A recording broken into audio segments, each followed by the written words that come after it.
कहते मैं अपनी आंखों से साक्षात देख रहा हूं। तो आंखों से देख रहे हो कि तुम देख रहे हो? पर कहते यही है, दूसरे के द्वारा निमित्त बनने पर जो बनता है उसे दुनिया में व्यवहार में प्रत्यक्ष कहते हैं। परमार्थ की दृष्टि से तो क्या है ये? समव्यवहारिक प्रत्यक्ष किसे कहते हैं? इंद्रिय और मन की सहायता से जो पदार्थ को एक देश स्पष्ट जानता है। प्रत्यक्ष की परिभाषा क्या बनाई थी? जो पदार्थ को स्पष्ट जानता है वो प्रत्यक्ष है। अब स्पष्ट शब्द जो है प्रत्यक्ष के साथ आना चाहिए। मूल परिभाषा कभी भी उत्तर भेद में आना चाहिए, स्पष्ट शब्द आना चाहिए। तो यहाँ क्या आ गया? इंद्रिय और मन की सहायता से पदार्थ के एक देश को स्पष्ट जानता है। एक देश को जानता है लेकिन स्पष्ट जानता है। लेकिन परमार्थ तो ये इंद्रिय और मन की सहायता से जो जाना जाता है वो तो परोक्ष है। जब वो परोक्ष है तो प्रत्यक्ष कैसे हो गया? परोक्ष है तो प्रत्यक्ष कैसे हो गया? तो इसलिए शाम व्यवहारिक कहा। शाम व्यवहार का अर्थ ऐसा दुनिया में लोग कहते हैं। मैंने अपने कानों से खुद सुना है। प्रत्यक्ष में कहेंगे, परोक्ष में? प्रत्यक्ष में। मैंने खुद अपने मुंह से यह बोला था। तो व्यवहार में प्रत्यक्ष में आएगा कि परोक्ष में? मैंने खुद ऐसा सोचा है। प्रत्यक्ष की परोक्ष? मैंने खुद सोचा है ना।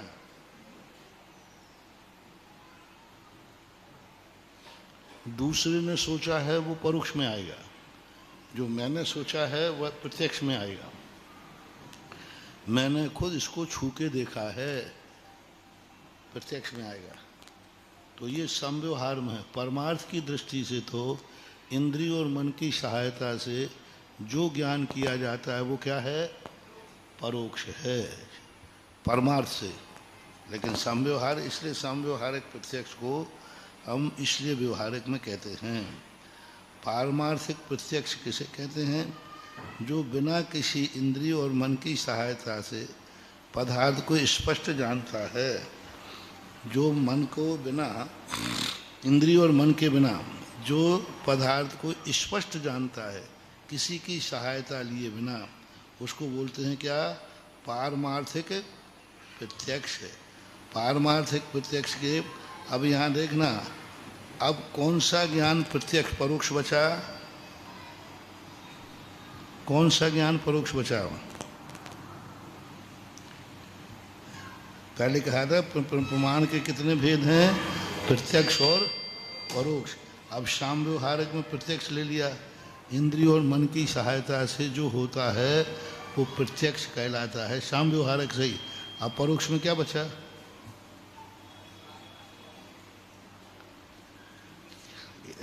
ज्ञान तो या तो इंद्रिय और मन की सहायता के बिना होता है या इंद्रिय और मन से। तो इंद्रिय मन का भी प्रत्यक्ष में आ गया और इंद्रिय के बिना भी प्रत्यक्ष में आ गया। तो सब प्रत्यक्ष में आ गया। अभी अंतर करेंगे, देखो। पारमार्थिक प्रत्यक्ष के कितने भेद हैं? विकल्प पारमार्थिक प्रत्यक्ष, सकल पारमार्थिक प्रत्यक्ष। यदि पारमार्थिक प्रत्यक्ष शब्द न लगा के विकल्प प्रत्यक्ष और सकल प्रत्यक्ष लिख देंगे तो वो लोग क्या हानि हो जाएगी? अभी अपन पढ़ के आए 3 परिभाषाओं में, इन्हीं में से दोष निकालो। हम कह रहे हैं कि पारमार्थिक शब्द निकाल दो, विकल्प प्रत्यक्ष और सकल प्रत्यक्ष।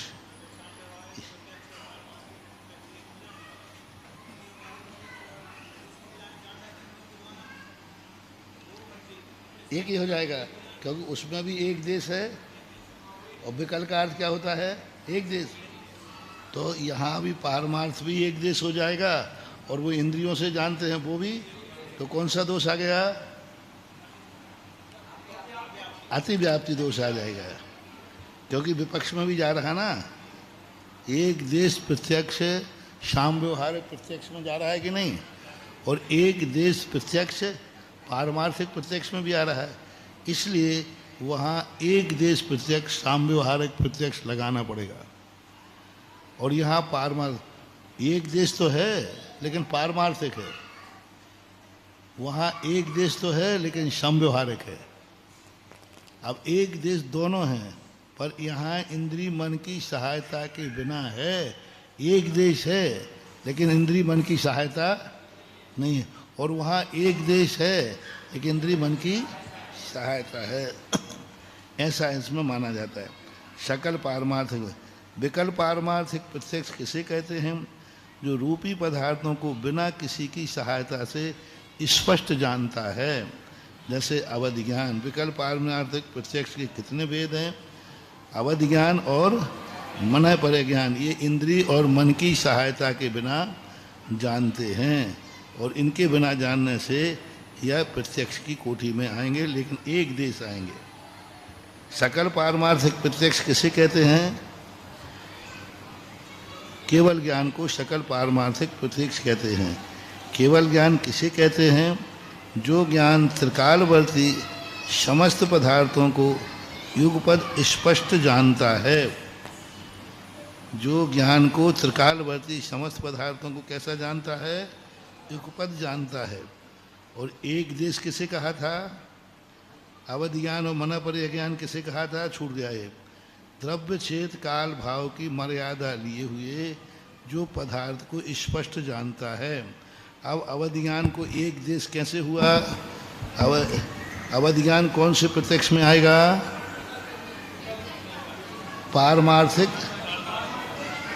पारमार्थिक प्रत्यक्ष में, और विकल्प पारमार्थिक प्रत्यक्ष में। तो अवधि ज्ञान एक देश कैसे हुआ? मर्यादा, द्रव्य क्षेत्र काल भाव की मर्यादा लेके जान रहा है, इसलिए एक देश या।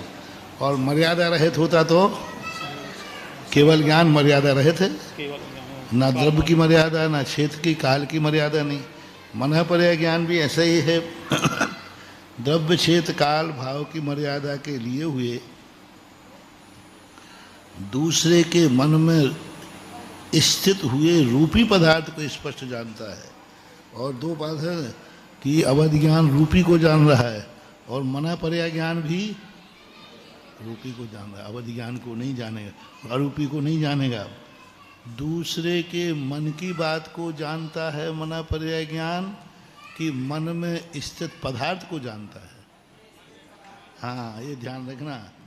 यदि मन की बात को जानता है अवधि ज्ञान से, तो अवधि ज्ञान तो फिर बहुत बड़ा हो गया।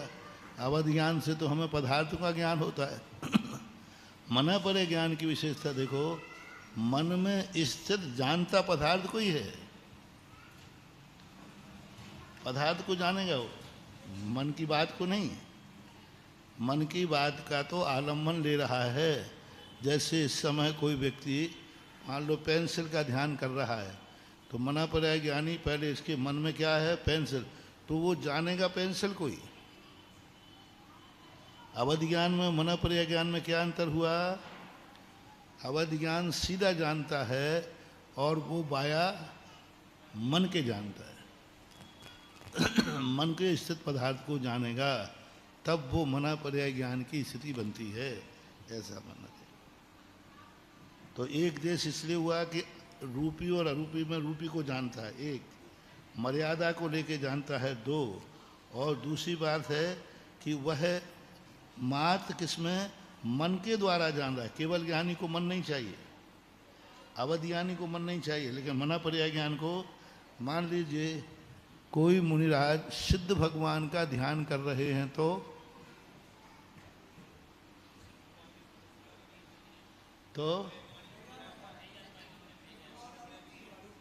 इतना कह देंगे कि ये सिद्ध भगवान का ध्यान कर रहे हैं, क्योंकि विचार तो पर, लेकिन वो सिद्ध भगवान को नहीं जान पाएंगे। मना पर्याय ज्ञानी अरूपी पदार्थ को नहीं जान सकता। जैसे हम आलोक आकाश का ध्यान कर रहे हैं, तो कोई मना पर्याय ज्ञानी ये तो कह देंगे ये आकाश का ध्यान कर रहे हैं, तो फिर आकाश को आप जानते हो? नहीं जानते। रूपी का ध्यान करेंगे तो जानेंगे। यदि सिद्ध भगवान को यदि मना पर्याय ज्ञानी जान लेवे, तो तीर्थंकर को सारे अरूपी पदार्थों का ज्ञान हो जावे।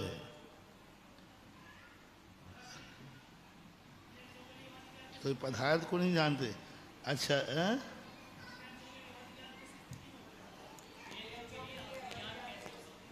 क्यों होने में क्या बात है? त्रियंश को अवधि ज्ञान होता है, सम्यक दर्शन होता है, सम्यक दर्शन होता है, पंचम गुण स्थान होता है, तो अवधि ज्ञान तो बहुत छोटी चीज।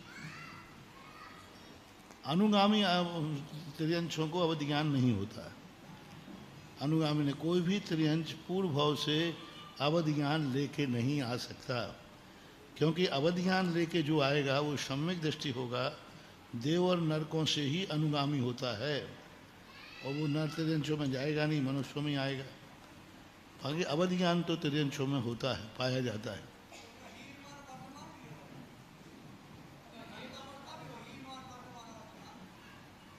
कोई जरूरी नहीं, अवस्थित भी हो सकता है। 6 प्रकार के भेदों में अवस्थित भी हो सकता है, हीमान भी हो सकता है, वर्धमान भी हो सकता है। क्योंकि वर्धमान अवधि ज्ञान है, जैसे जैसे सम्यक दर्शन की विशुद्धि बढ़ती है, वैसे वैसे अवधि ज्ञान का भी क्षय उपशम बढ़ जाता है। ऐसा होता है, इसलिए त्रियंशों को पाया जाता है। अब यहाँ दूसरी विशेषता बताओ। मना पर्याय ज्ञान की कितनी चीज़ें हो गई? द्रव्य छेद काल की मर्यादा और मन में स्थित। तो दूसरे के मन में स्थित बात को जानेगा कि स्वयं के मन में स्थित पदार्थ को भी जानेगा? स्वयं के मन की बात, मन में विचार आ रहा है तो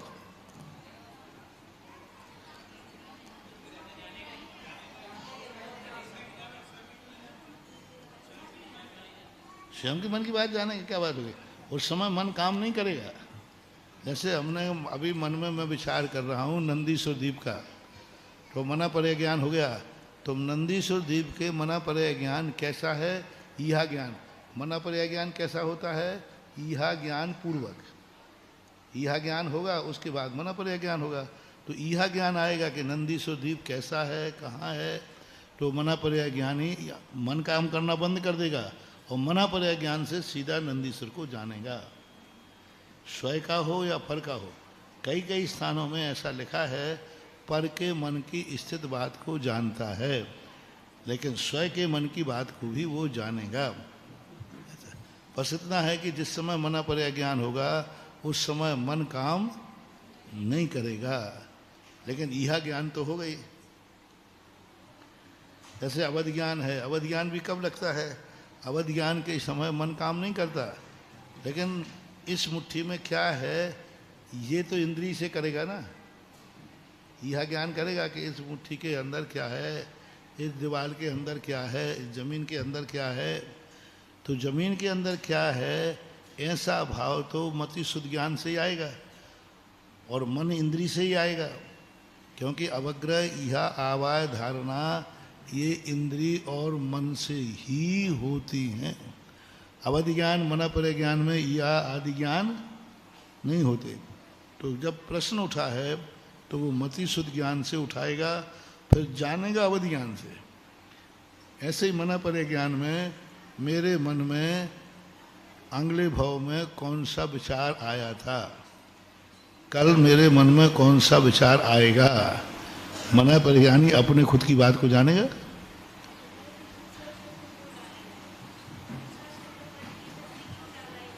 पर मैं कह रहा हूँ कई आचार्य पर की शब्द को मानते, पर की मन में स्थित, वो अपने मन की स्थित बात भी जाने। हम जानना चाहते कि हम कल क्या विचार करेंगे, तो मना पर्याय ज्ञानी स्वयं को भी जानेगा। मन काम नहीं करेगा बस उस समय, जैसे अवधि ज्ञान के समय। यह ज्ञान पहले कर लेगा अपना, यह ज्ञान तो मति शुद्ध ज्ञान अवधि ज्ञान मति ज्ञान से ही है। तो यह उठा ज्ञान करके मन इंद्रिय व्यापार कम कर देगा, मना पर ज्ञान चालू हो जाएगा।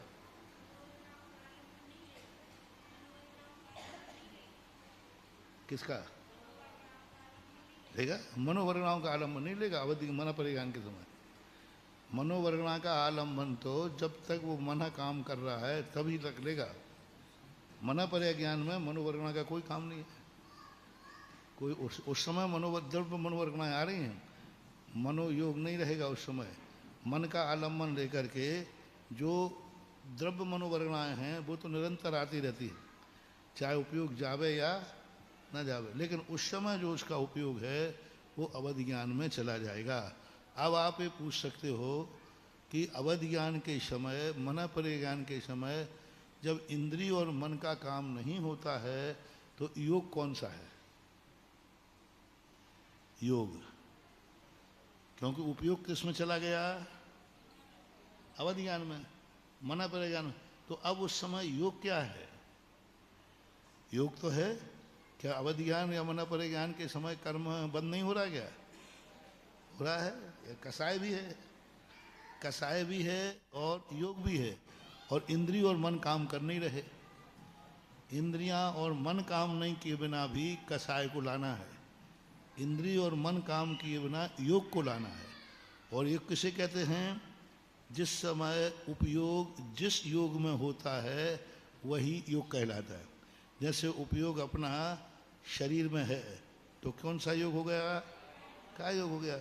अब उस समय उपयोग तो ना तो शरीर में है, ना मन में है और ना इंद्रियों में है। उस समय तो सीधा ज्ञान में चला गया उपयोग। उस समय उपयोग क्या है? योग क्या है? यही नहीं कहा है।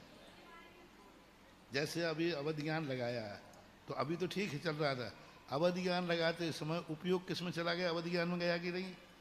और उपयोग दो होते कि एक? एक। तो अवधि ज्ञान में जब उपयोग गया तो योग कौन सा है? और योग कब बनेगा? हाथ पैर के हिलाने का नाम योग नहीं है। उसमें उपयोग जाना चाहिए, उपयोग जाएगा तो योग होगा।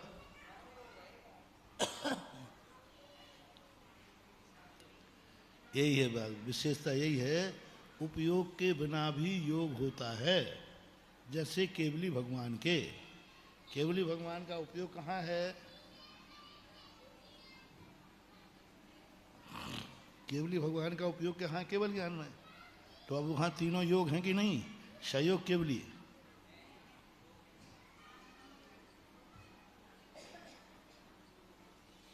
तो उपयोग के बिना भी योग संज्ञा प्राप्त होती है, जैसे केवल ज्ञानी को। अब केवल ज्ञानी का योग है, तीनों योग हैं, तो कैसे योग माने उनके यहाँ? द्रव्य संग्रहकार की टीकाकार ने 9 कर्म वर्णाएं निरंतर आने से उनका योग बनता है।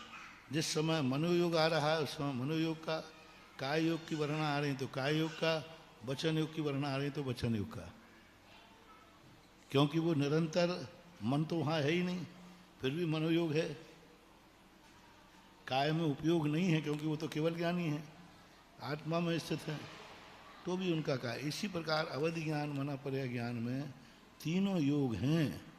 उस समय पूर्व प्रयोगात पूर्व में जो योग चला था, क्योंकि अवधि ज्ञानी व्यक्ति क्या कसाय रहित है? उपयोग तो उसने कसाय से ही लगाया है। मैं इसको जानना चाहता हूं तो राग भाव आ गया कि नहीं? मैं इसको जानना चाहता हूं तो जानने की जो लालसा है राग भाव है। और देश बुद्धि से जान रहा है, मैं इसकी बात को जानना चाहता हूं, फिर बाद में इसको निपटाऊंगा, और अवधि ज्ञान लगा दिया। तो अवधि ज्ञान द्वेष भाव से लगाया कि नहीं? ऐसे नारकी अवधि ज्ञान द्वेष भाव से लगाता है कि नहीं? अवधि ज्ञान के समय द्वेष नहीं है, लेकिन द्वेष भाव से अवधि ज्ञान लगाया तो उस अवधि ज्ञान के समय भी द्वेष भाव का प्रभाव माना जाएगा। क्योंकि जब संकल्प हो गया है तो संकल्प का नाम ही हमारे यहाँ उपयोग है, संकल्प। अन्यथा चौथे गुण स्थान में शुभ उपयोग कैसे बनेगा? क्रियाएं तो अशुभ कर रहा है, लेकिन उसका चूंकि संकल्प शुभ का होने से चौथे गुण स्थान वर्ती के निरंतर शुभ उपयोग ही होता है, कभी अशुभ उपयोग नहीं होता। युद्ध भी कर रहा है तब भी वो शुभ उपयोगी है, पांचों पाप में रत है फिर भी शुभ उपयोगी है। अभी उसका कोई भी पाप का त्याग नहीं है, चारत मोह बस लेसन, कुछ भी त्याग नहीं है, फिर भी उसका उपयोग क्या है? शुभ उपयोग है, क्योंकि उसने एक बार लक्ष्य बना लिया है, तो ऐसा मानना चाहिए।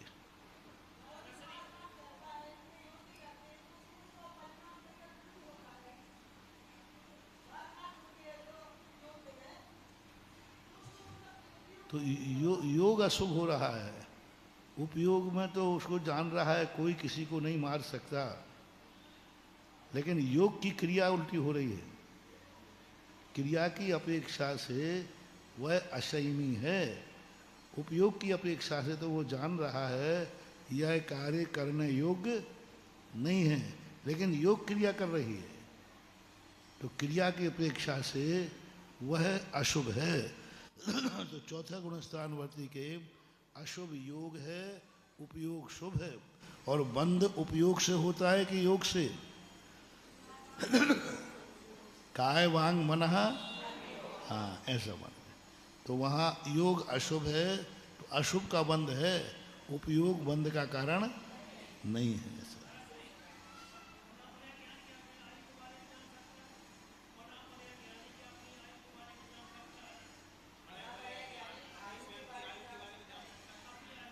मन में विचार आया तो बता देगा, मना पर ज्ञानी जान सकते, अवधि ज्ञानी जान सकते।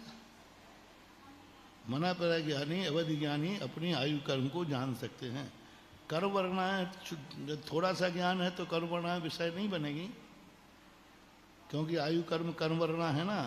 जिस अवधि ज्ञान का कर्म वर्णाएं विषय हैं वो जान लेगा, जिनका ज्ञान छोटा है वे नहीं जान पाएंगे। हाँ वो तो खूब आराम से एक देश वाला भी जानता है, एक देश वाले में भी उत्कृष्ट भेद होते हैं ना।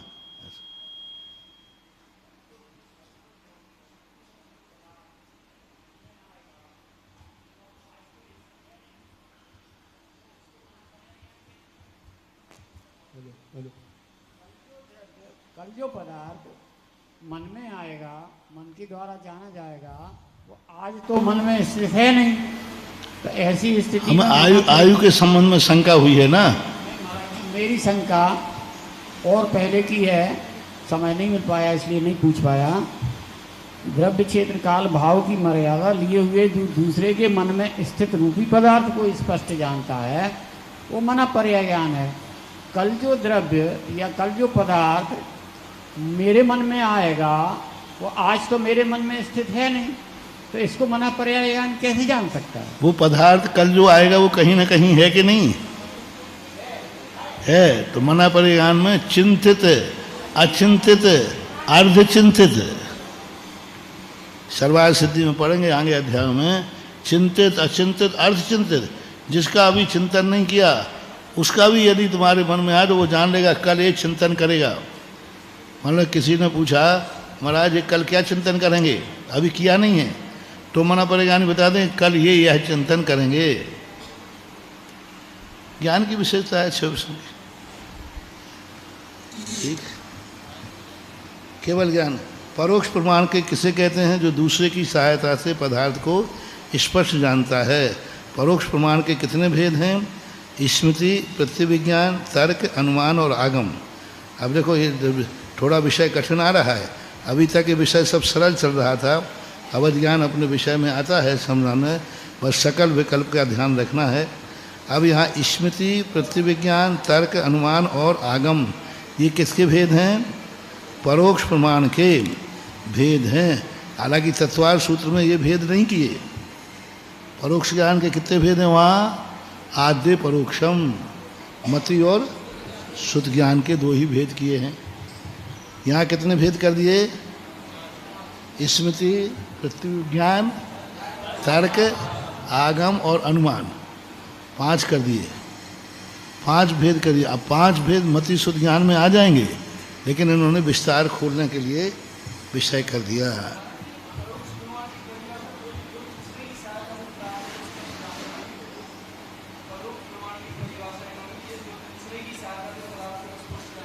हाँ, परोक्ष का अर्थ यहाँ दूसरे की सहायता से इसलिए लिया, यहाँ मन और इंद्रियां क्यों नहीं लिया, आप ये पूछ सकते हो। मन और इंद्रिय की सहायता से जो जानता है वो परोक्ष ज्ञान है।